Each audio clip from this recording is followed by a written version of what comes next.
So that's a good question. I can't say that for myself because I didn't get classic ERP, or I wasn't able to go through it in the same way that my clients do, because by the time I was doing it, I was also like a practicing OCD therapist. So I was doing self-guided ERP alongside professional ERP. So I think that I want to use, one of my clients' exposures. My client had a fear of leaving Boulder. And so we were doing all of these that's a city in Colorado, and about 30 minutes from us is Denver. So we were doing all of these small exposures to leaving the city and being in the other city that was close by. And every time it was like between 1 and 10, it was like an 8 or a 9.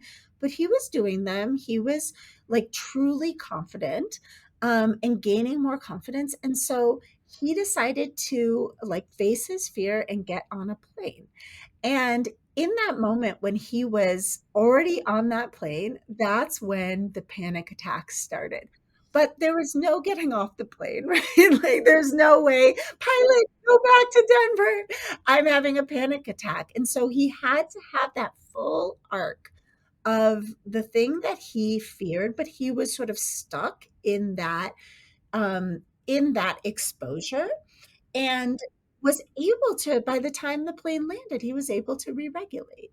And so I think that, when sometimes, and I don't ever want my clients to have panic attacks. Like, I'm never intending that. I'm never pushing them purposefully into a flooding event. But sometimes when life gives you a flooding event that you cannot avoid, that you can't actually leave in the middle of it, it becomes a blessing because you realize that you were able to have that thing that you were really most terrified of, happening, and you were okay. You got through it.